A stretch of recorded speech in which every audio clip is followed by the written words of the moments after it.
NSB bank එකේ ජාතික ඉතිරි කිරීමේ බැංකුවේ junior IT executive job position වලට ඕපන් වෙලා තියෙනවා. මේකෙදි යාලා ඉල්ලන්නේ බැචලර්ස් ඩිග්‍රී එකක්. ගොඩක් කට්ටිය මම ඇහුවා data science data analyst කරපු කට්ටියට job vacancy නැද්ද කියලා. ඒ අයටත් මේකට apply කරගන්න පුළුවන්. ඊට පස්සේ ICT කරපු කට්ටියට, ඊට පස්සේ system admin, system architecture අන්න ඒ කට්ටියටත් apply කරගන්න පුළුවන්. ඊට අමතරව mathematics පැත්තෙන් ඔයාලට ඩිග්‍රී එක තියෙනවා නම් ඒ කට්ටියටත් මේකට apply කරගන්න පුළුවන්. wide range එකකට මෙයාලා degrees පැත්තෙන් බැලුවොත් wide range එකකට මෙයාලා මේ job vacancy open කරලා තියෙනවා. ඊට අමතරව මේකෙදි 2 years experience ඉල්ලන 2 years ඉල්ලලා තියෙන minimum 2 years නෙමෙයි. ඒ නිසා bachelor's degree එකක් නම් ගොඩාක් දුරට ඔයාලා internship එකක් මාස 6ක internship එකක් complete කරනවා. internship එක complete කරලා තව අවුරුද්දක් job experience තියෙනවා නම් ඔයාලා මේකට apply කරගන්න. එතකොට අවුරුදු 1.5කට වැඩියෙන් experience තියෙන කෙනෙකුටත් මේකට apply කරගන්න පුළුවන්. මේකට apply කරගන්නදී English පැත්ත අනිවාර්යයෙන්ම highlight කරලා CV එක හදාගන්න. මෙයාලා application එක දීලා තියෙනවා. අනිවාර්යයෙන්ම ඒ application එකෙන් තමයි ඔයාලා apply කරගන්න ඕන. මේකට apply කරගන්න කල් දීලා තියෙන අගෝස්තු මාසේ 14 වෙනිදා දක්වා විතරයි. අගෝස්තු මාසේ 14 වෙනිදාට කලින් register post තමයි apply කරගන්න තියෙන්නේ. register post ඔයාලා apply කරගන්නදී අනිවාර්යයෙන්ම යාළුවගේ application එක පාවිච්චි කරන්නේ. application එකත් එක්ක ඔයාලා ID copy එක යවන්න ඕන. ඊට පස්සේ birth certificate එකේ copy එකක් යවන්න ඕන.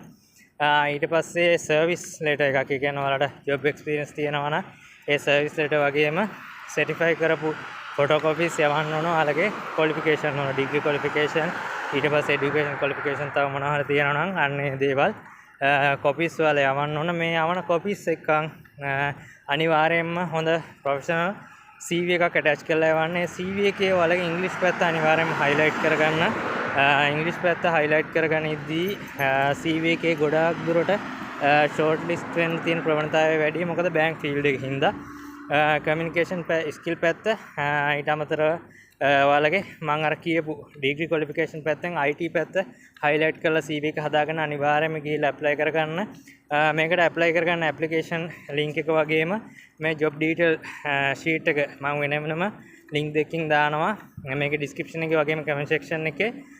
මේක TikTok එකේ බලන කෙනෙක් නම් හොයාගන්න අපහසුයි නම් my profile එක click කරගන්න.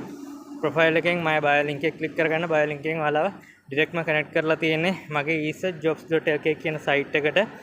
esearchjobs.lk කියන site එක හොයාගන්න අපහසුයි නම් Google search කරලා ඔයාලට ගන්න පුළුවන්. මේ TikTok එකෙන් හොයාගන්න අපහසුයි නම් එහෙම නැත්නම් මේක Facebook එකේ බලන කෙනෙක් නම් මේ වීඩියෝ එකේ description එක බලන්න මම පැහැදිලිව දානවා මේ දේවල්. ඊට අමතරව YouTube එකේ බලන කෙනෙක් නම් comment section එකේ pin කරලා තියෙනවා. මේ හැම දෙයකින්ම හොයාගන්න අපහසු කෙනෙක් esearchjobs.lk කියලා Google search කරගන්න. ඔයාලට මේ detail හැම දෙයක්ම latestම opportunity code හොයාගන්න පුළුවන්.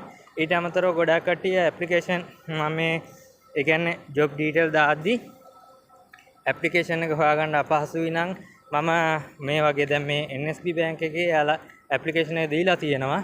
application එක දුන්නේ නැති job opportunities වලට ඔයාලට ආදර්ශ ආයුධම් පත්‍ර මම වෙනම O level qualification තියෙන කට්ටියට, A level qualification තියෙන කට්ටියට, ඊට පස්සේ degree qualification තියෙන කට්ටියට වෙනම මම ආදර්ශ ආයුධම් පත්‍ර මම හදලා මේ website එකේ esearchjobs.lk කියන website එකේ දාලා තියෙනවා. ඔයාලට application form කියන තැනට ගියපුවාම ඔයාලට ඒවා download කරලා ගන්න පුළුවන්. සම්පූර්ණයෙන්ම free මම හදලා දාලා තියෙන්නේ. එහෙනම් අනිවාර්යයෙන්ම ගිහිල්ලා apply කරගන්න. ජය වේවා.